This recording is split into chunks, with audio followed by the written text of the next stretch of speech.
So yes, so it's great to see you. Just let me get started with a quick welcome to all to our Feeling Fit with FSHD. We meet twice a month on Thursdays, second and fourth Thursday of the month at noon Eastern time. So we've deliberately scheduled it at a time where we thought it would be easier for folks from Europe as well to log in. It's always hard to find a time where so many time zones can work out, but this seems pretty good. And Ruth has been a wonderful member and contributor to the FSHD Society in so many ways, over from the UK where she's been based for a long time. She has done what to me is an amazing thing, and I would love to someday find a way to replicate it in the US, which is to help found and establish a physical therapy center focused on muscular dystrophy in the Midlands in the UK. So they have staff that now see large numbers of muscular dystrophy patients, including a lot with FSHD, and have developed tremendous expertise. And it's patient-centered, patient-guided. Ruth is, I think, the chair of the board of trustees. And it sounds like it's been really an incredible resource and life-changing for many people with FSHD in the UK. So anyway, with that background, I want to turn it over to Ruth to lead today's conversation. Okay, great. Yes, hi everyone. As Jean said, I am a transplant from the US and now in the UK. I got involved in this move to establish a center in the UK, and just to give you a little background on that, I think prior to my getting involved in this center, I really thought that not much could be done for my FSH or people with MD in general. And so I've really learned quite a lot of being involved in the center and actually developing the center about the difference certainly physical therapies can make, but also just, the physical therapies are one aspect, but the other aspect is just the emotional and mental change and uplift in people when you start being able to more proactively manage your condition versus, say, feeling kind of like not a victim, but feeling a little helpless in the face of the changes that you have to experience when you have a condition like FSH. So it's been very rewarding at the center to see the change in people when they start to get connected with other people with and without MD, who understand what they're going through, who understand that it is a process, that everyone is an individual, and you don't want cookie cutter solutions to or approaches to your needs. And that's what we try to do at the center, is we try to be very person specific in our approach to therapies. That said, I am not a therapist, so I am not today going to lead you in exercises per se, but what I would like to talk about is managing the condition, managing transitions within the condition, which I think is, seems to really resonate with our service users that I talk to. We had an annual open day in May where we had a session led by our therapist, and I was a participant on the panel where we talked about transition, mobility, and independence. And it really sparked a lot of conversation. It got quite emotional for some people because, just thinking about managing that whole process is really hard, I think.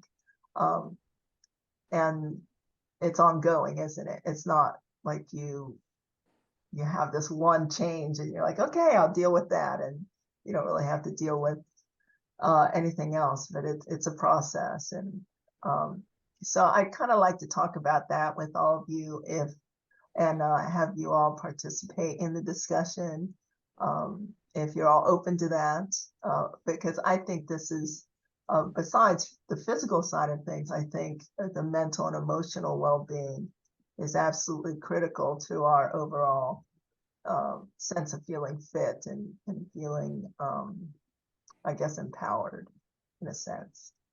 So hopefully that's okay.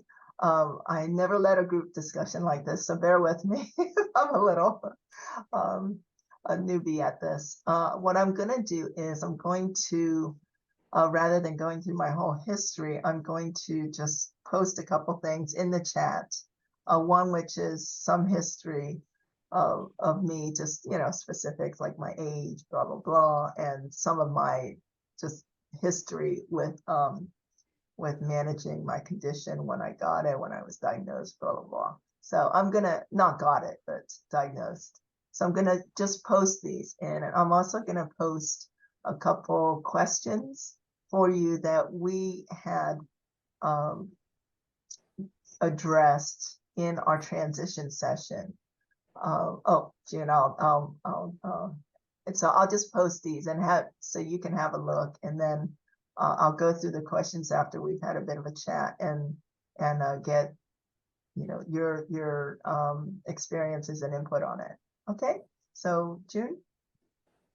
Oh, I was just actually demonstrating the use of the raise hand function. Oh, okay. So if you Yes. don't know it, it's a nice thing with Zoom because sometimes you hold back because, you know, there's a slight time delay and then somebody's talking and something occurs to you, but it's really useful. So if something occurs to you and you want to share something, just use the raise hand. And then when there's a pause, you know, we can call on you. So that's all I wanted to do.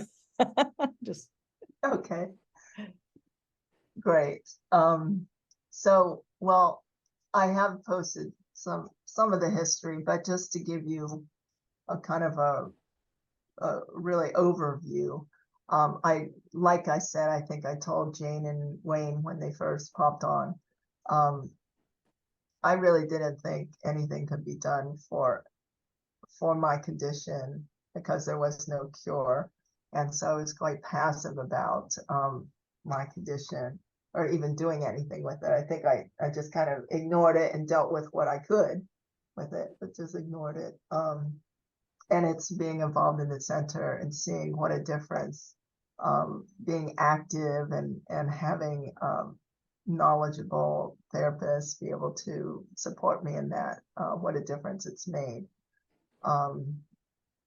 I think that it's definitely helped me get my head around managing transition.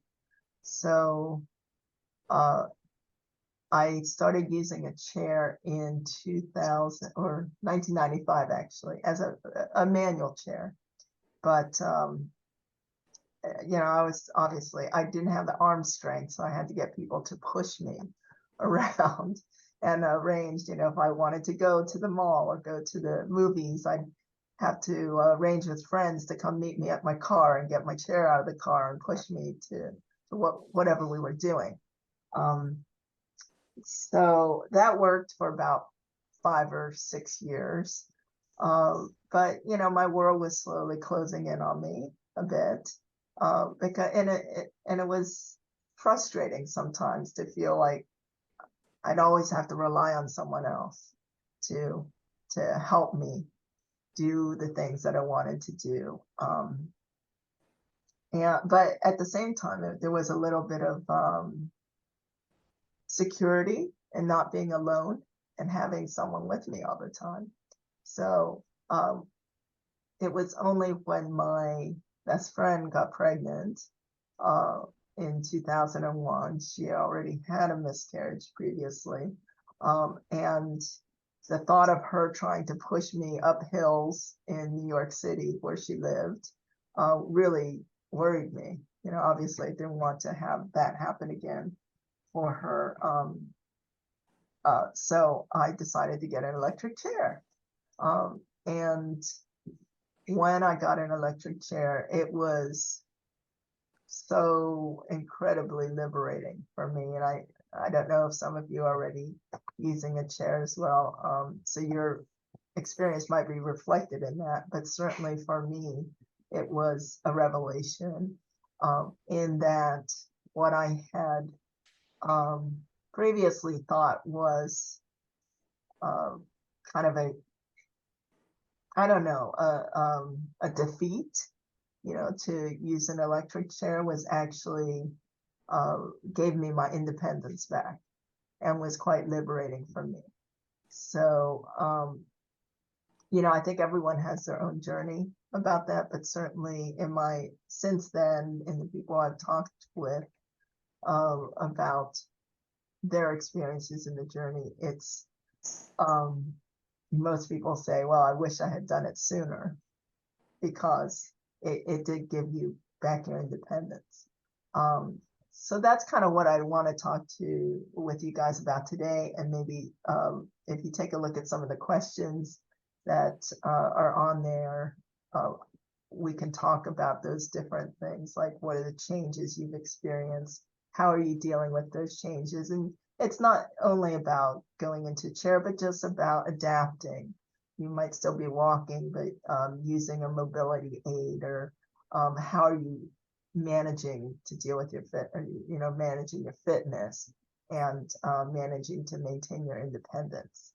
So with that said, I don't know if you all are able to open the document that I shared with you, and if I can go through these questions, and maybe, if you have a thought or like something you'd like to share on that, then raise your hand and I'll hand it over to you. Okay. Okay. Guess I should open up my own document, right? That would help. Okay. Do you want to also share it on the screen Oh, yes, thank you. But while we're doing that, Wayne had a question, a more general question, because I think you've had a lot of experience with finding, and really training physical therapists who understand FSHD. He's in Knoxville, I guess, and Okay. how do you find, so unfortunately, there's not a big list of physical therapists who understand FSHD. And often you need to kind of find somebody who's willing to learn. And Ruth, you've probably had that experience yourself. What do you think, any tips there? Yes. Actually, what we've learned over the years, starting from nothing, is you won't find a therapist who really has that much experience with MD or FSH specifically.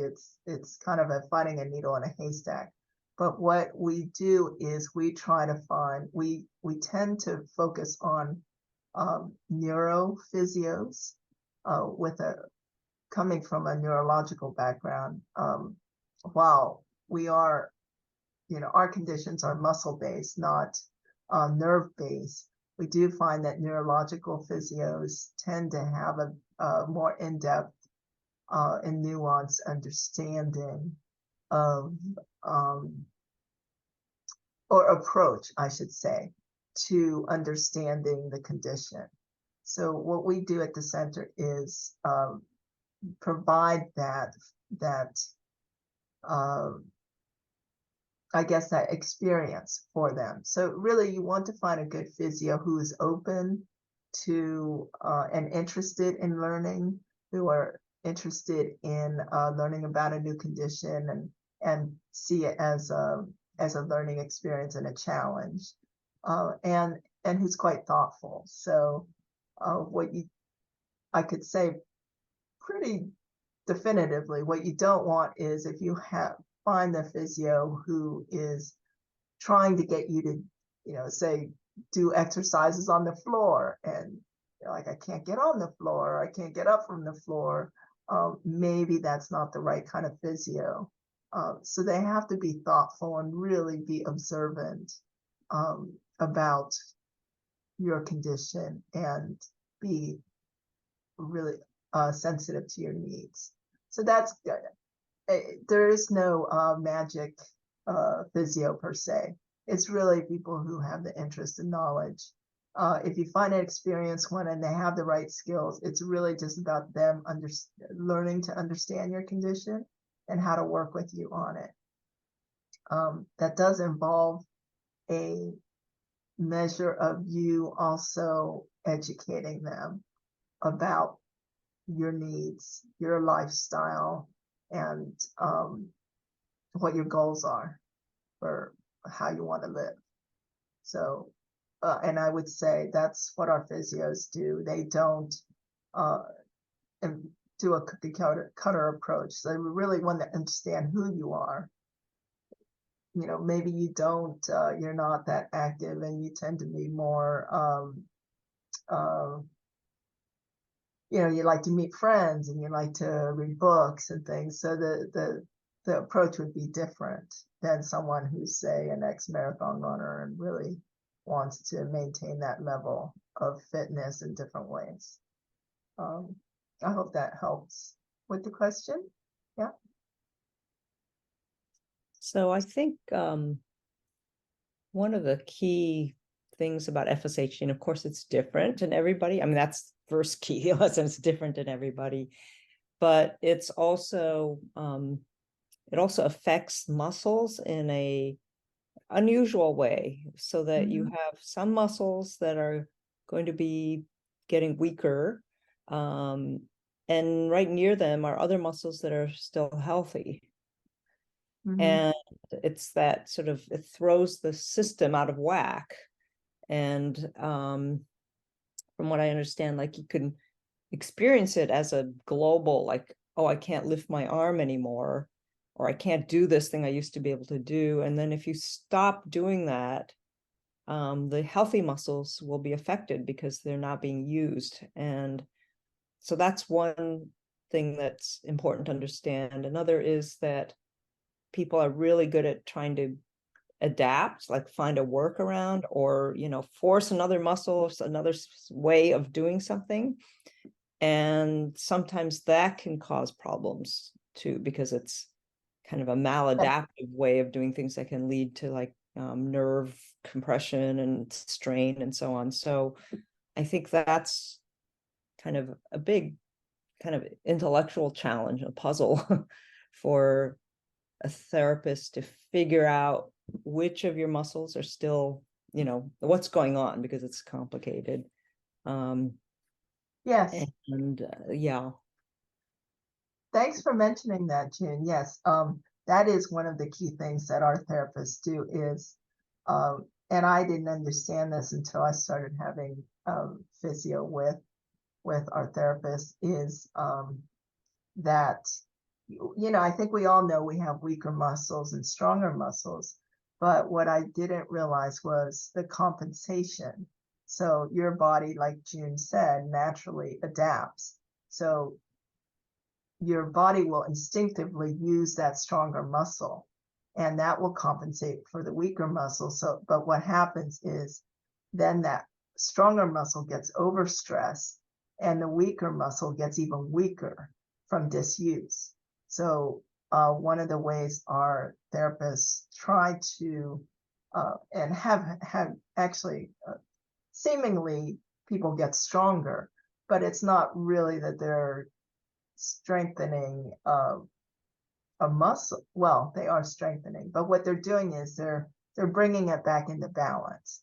So by targeting and being able to isolate that disused muscle and bringing that, reactivating that muscle, then the gives the stronger muscle a bit of a break, brings that weaker muscle in, and then they start working together a little more, and to some really amazing effects for some of our service users. I've seen service users that were bent over, kind of leaned over, and they couldn't stand up. And after working on some of those, targeting some of those disused muscles, were able to stand and walk a bit better and things like that. So I think it is possible. Yeah, so it's very, very important to do that.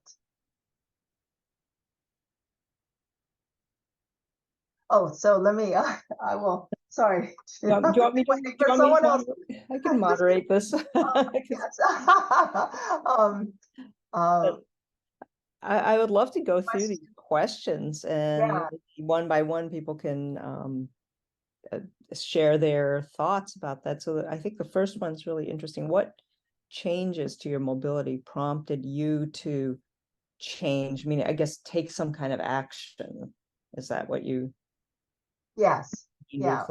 Like what's like the first time you went to a physiotherapist or told your doctor, whatever, some action because you felt like this is so. I don't know what I'll call on people if you don't mind. Yes. Jane, yes, you have your hand up. Yes.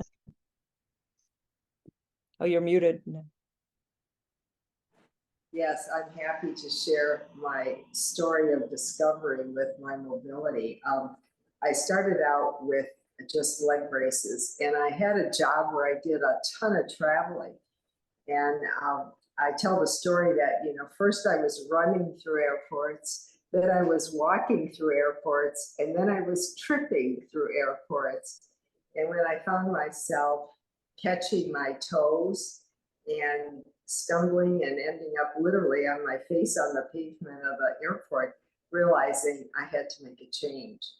And I think it's kind of easy to live in denial about this until it sort of slaps us in the face, for me, literally and figuratively. But that's when I started looking at other ways to do things. And, what I always found is, I guess I'm going through more than one of the questions, but what I found is I might resist change. And that old saying, what we resist persists. And when I finally acknowledged I needed to do something differently, invariably, every time I embraced some type of assistive device, it dramatically improved my quality of life. So in other words, when I finally went to a cane to assist, so I had better balance, it kept me much safer and I didn't fall as much. When I transitioned to a walker and then a scooter, oh my God, it made a huge difference. I never did do a manual wheelchair because my upper body strength never was all that great. But when I went to a scooter, it was such a dramatic improvement. And psychologically, I didn't want to be seen in a scooter. It's like we don't want to, quote, look disabled. Well, I have this situation that requires a mobility device, and when you finally get over that and accept it, it was such a great improvement in my independence. And then my standing joke with my lady friends was that I can shop until you drop. I love that.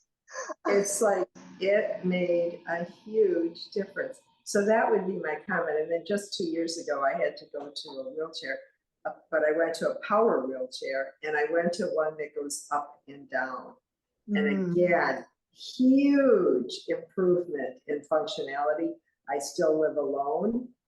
And I just made I just recently moved in the last couple of weeks to independent / assisted living facility because I know in the future I will need those services.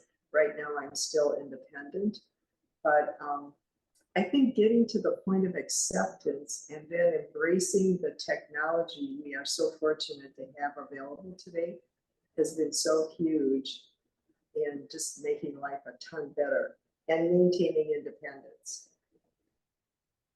That's amazing. Yeah, I think it is about embracing the and accepting the change and not letting it get in your way of doing what needs to be done, right? And looking forward rather than trying to hold on to something that's kind of no longer there. does anyone, I'll share some more, but I wanted to see if anyone else has anything to share on that.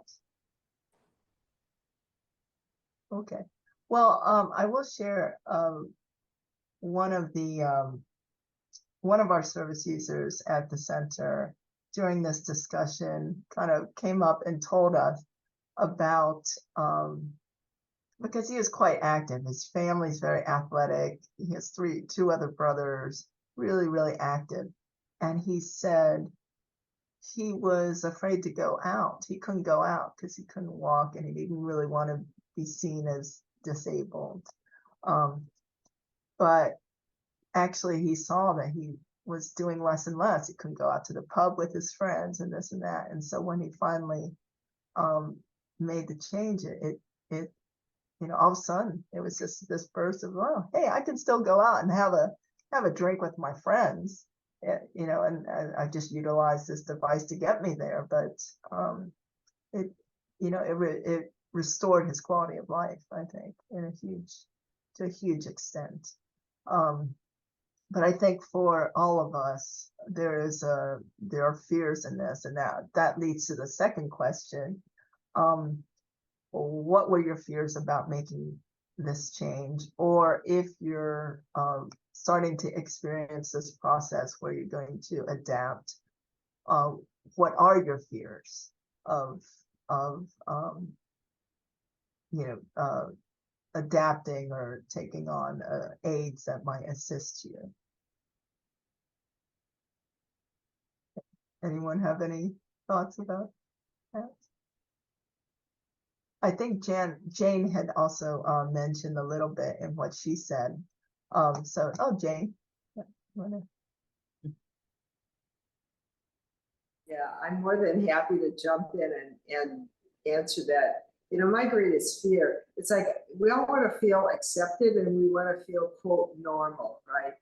And I think that was my biggest fear, is like, I don't want to look disabled. It's like that stereotype, that negative stereotype that society and culture and everything else imposes on us.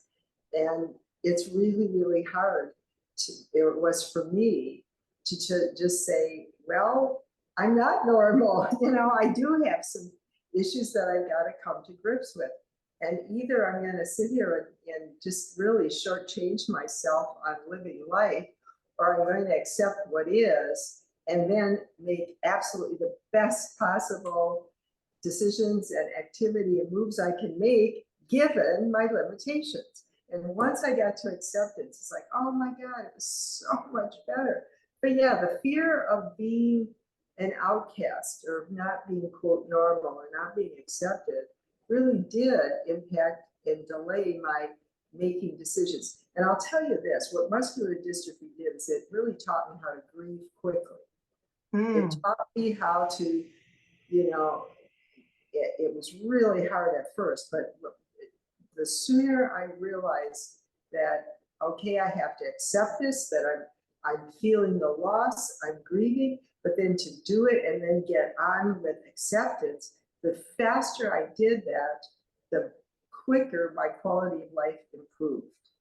And I just feel so darn grateful that we live in an age when we have all this technology, when we have a wheelchair that goes up and down and can do all these things, because it's like, oh my God, I can still function and get around and do the things that really matter to me.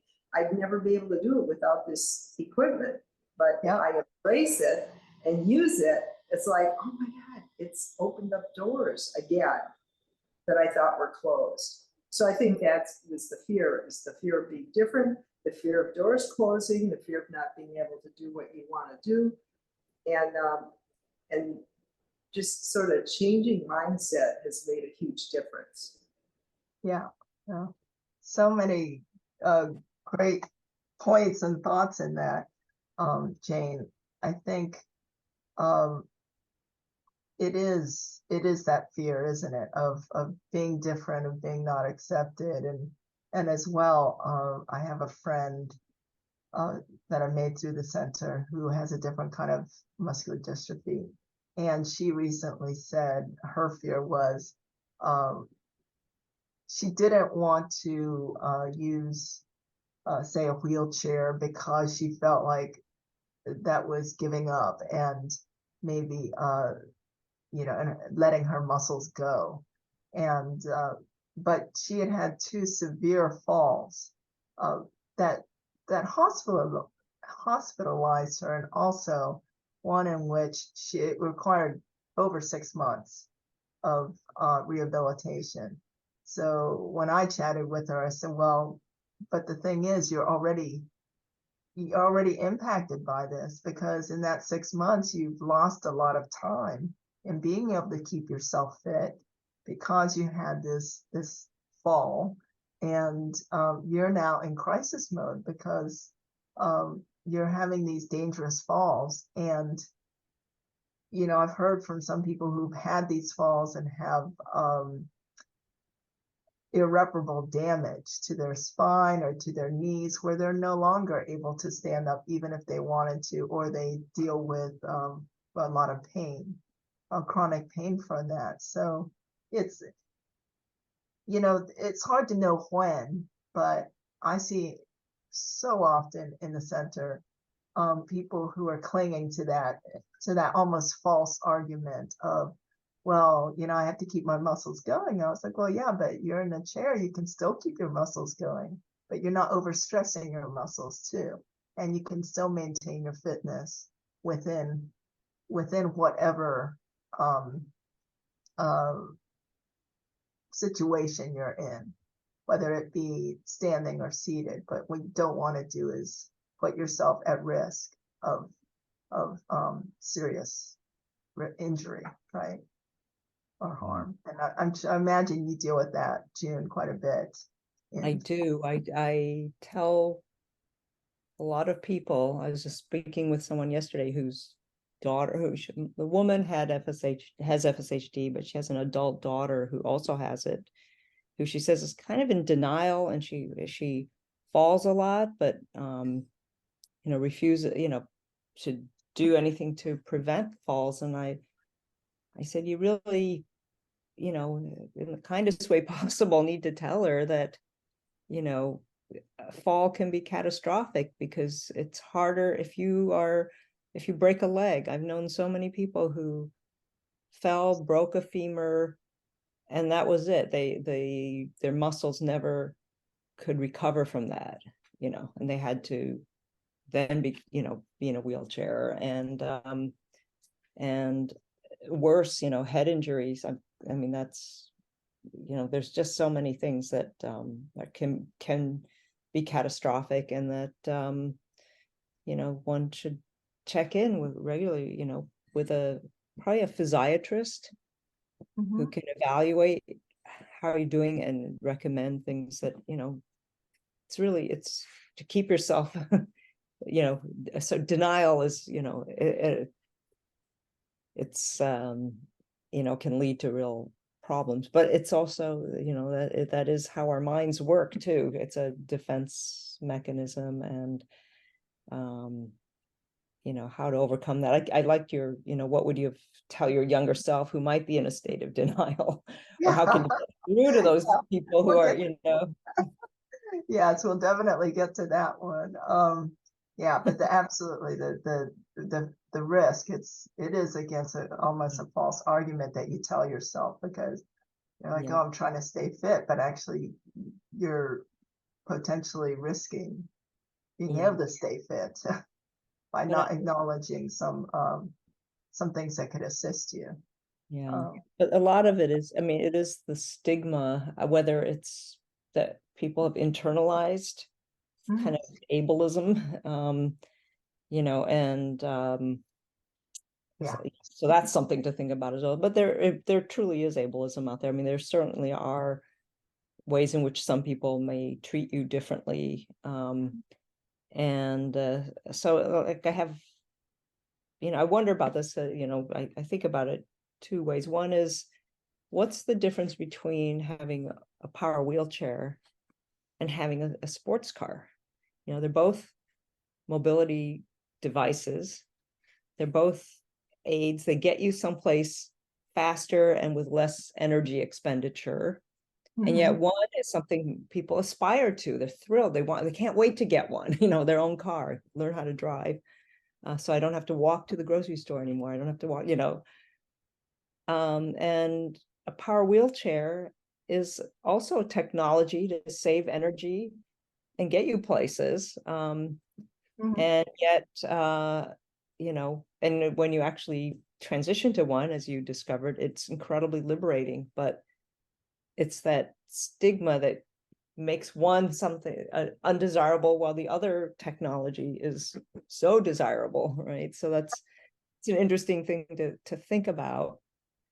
And then coupled with that is I'm saying there really is ableism out in society. I've been, out with friends, and if someone's in a wheelchair, sometimes like the weight person doesn't speak to you directly. Or I mean, there are probably a lot of examples where somehow because you're in a wheelchair now people think you can't do anything at all, right?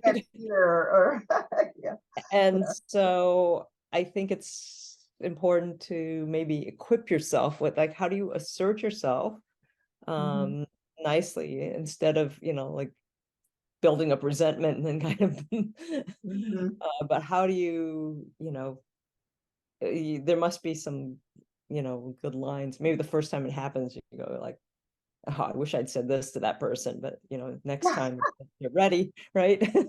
Yeah. Well, we could definitely add another question to that list. Let me just, Mary, you had your hand raised. Do you want to add something? Oh, there we go. I was trying to find my unmute button there. Anyways, yeah, I guess in terms of mobility, I certainly understand. I feel my dystrophy in my proximal leg muscles and hip muscles too. And so it's the walking. I use a walker right now, although my distance has become less and less. I guess my mental block with a scooter is we're thinking, dang, how do I can't hardly get, actually, I don't load my own walker in the car anymore. So I rely on my husband, which of course that means I've lost that independence. And I'm thinking of a scooter, am I going to have to get rid of my beloved Prius and my good gas mileage and go to some big old minivan? That's what I'm fighting that tooth and nail, and thinking, these devices are more bulky, but I know on the other hand what you guys are saying logically makes sense, right? You can get around a lot easier. So I don't know how people have, maybe I just need to figure that out. But anyways, that's my fear about making the change, is getting rid of a good gas mileage car. Well, I think, you certainly raised a very real, practical, not fear, but I guess a challenge, right? Which is, how do you transition with the chair? How do you get the chair in and out? So for myself, again, when I went into electric chair, I was still at least relying on people to help me get the chair in and out for a while.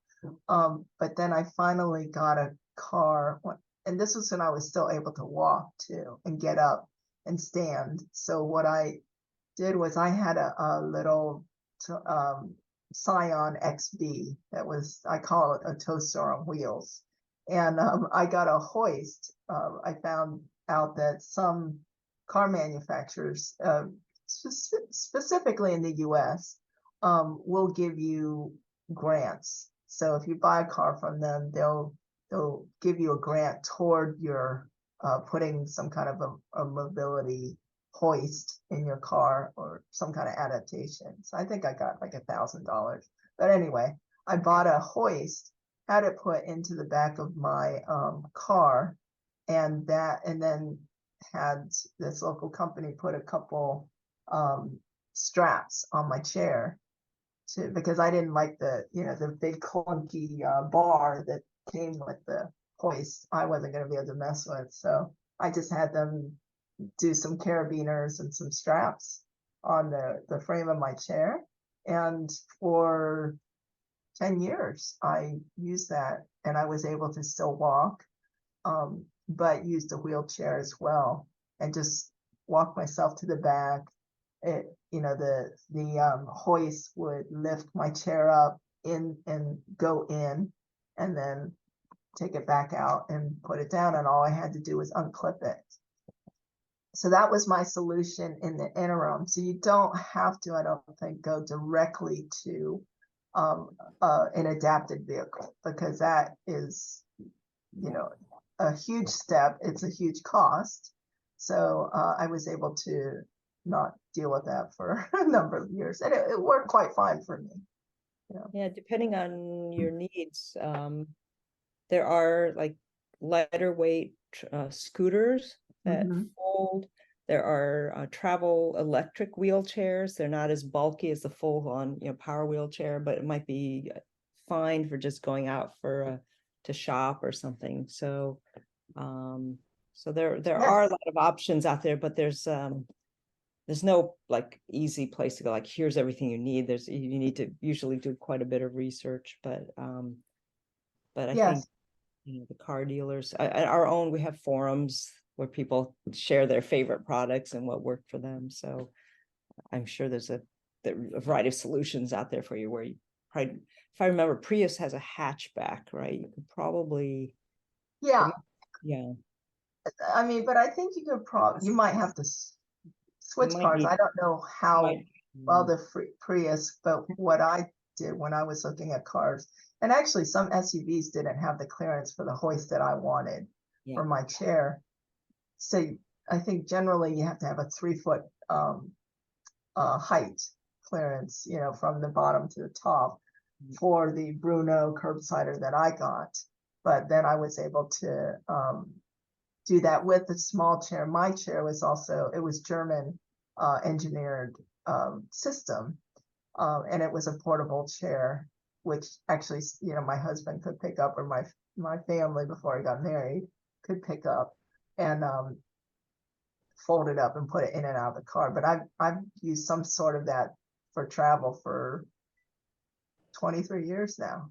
And there are also now, the technology is moving so quickly. There are scooters that self-fold, so you don't have to lean over to try to fold it up.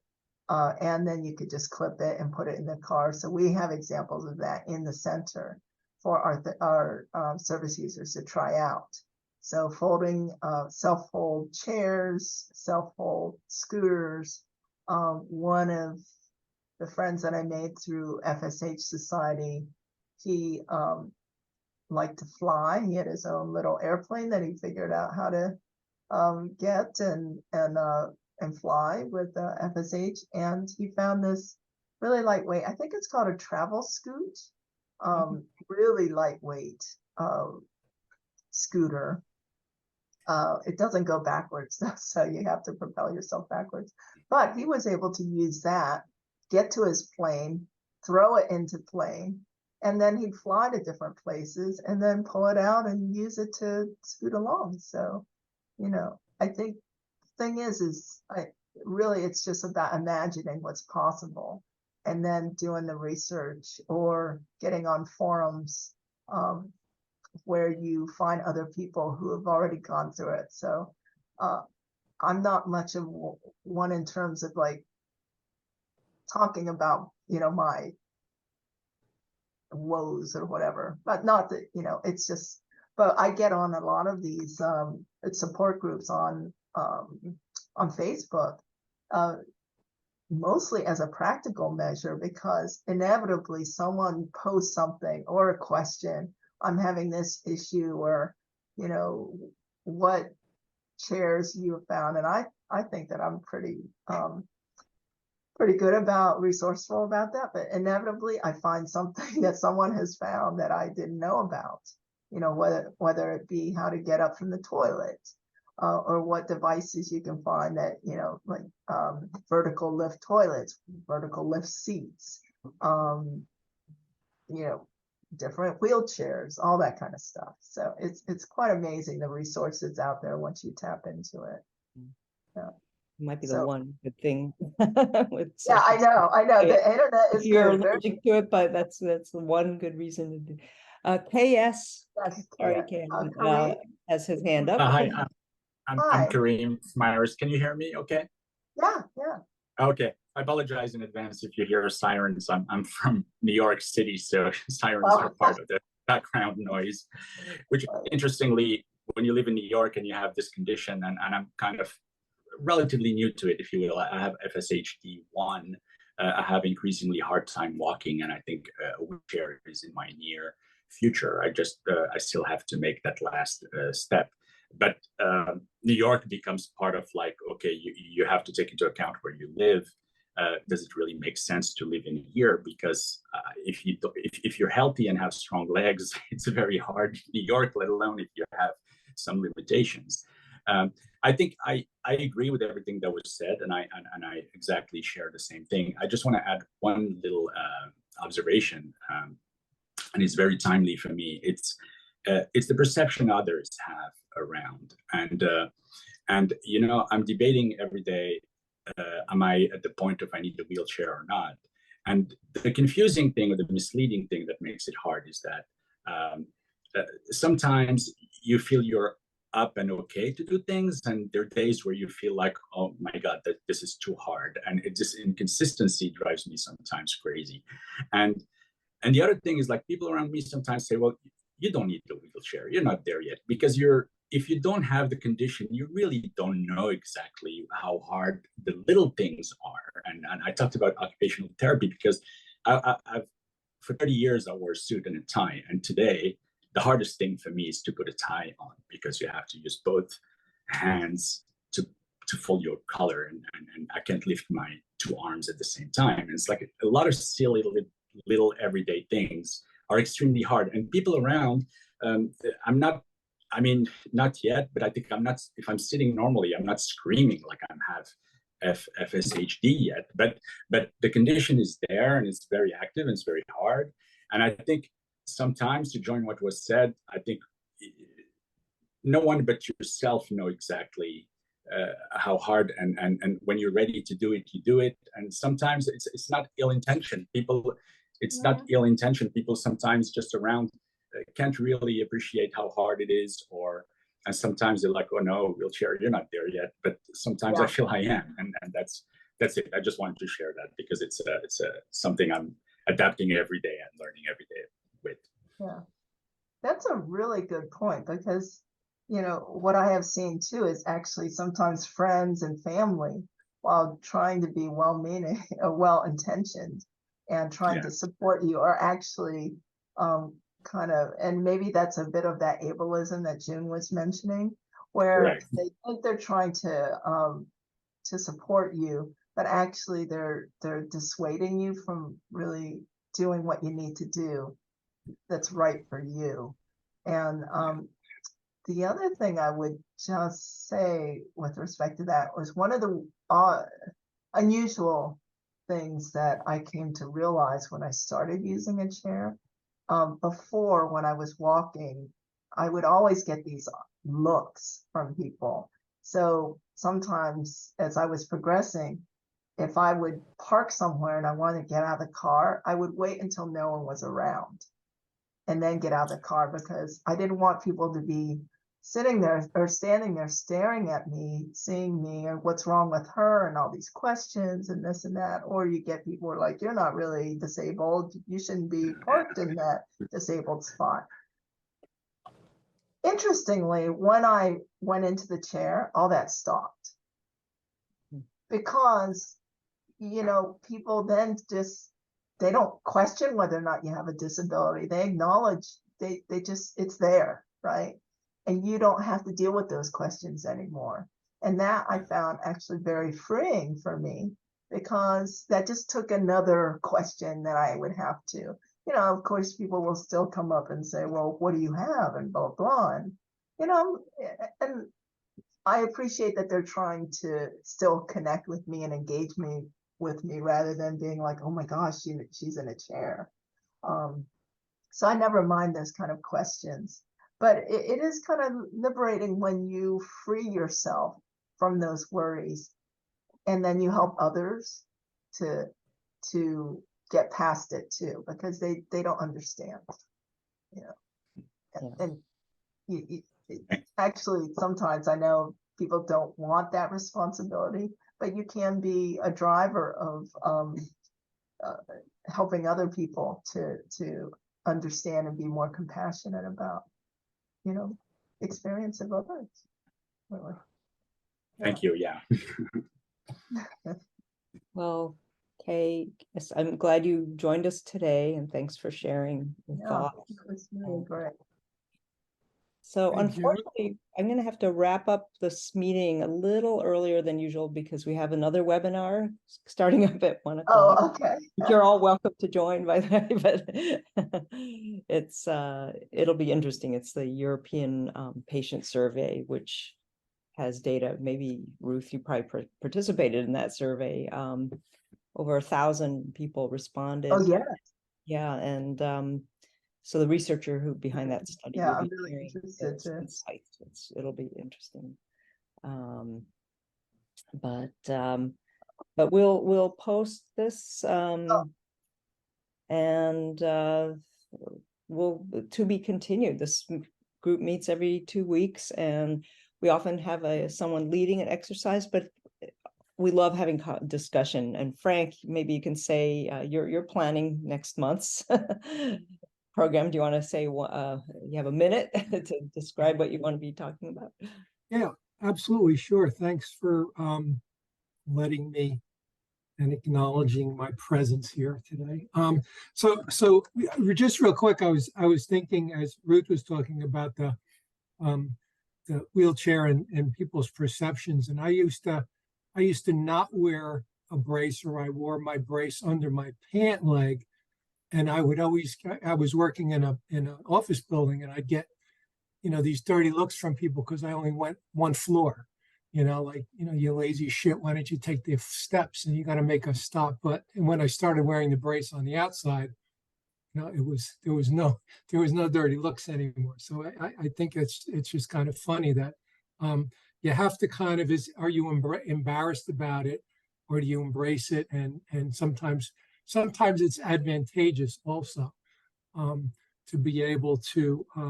So I was another funny story real quick, was I was at the grocery store, and I'm in a handicapped parking space, and someone pulls in the handicapped parking space next to me, and we both get out of our cars and we're walking backwards, and we kind of checked each other out. It was, you know, I had my brace on and this guy had a prosthetic leg. So we're like, okay, we're cool to be parking in the handicap spots, right?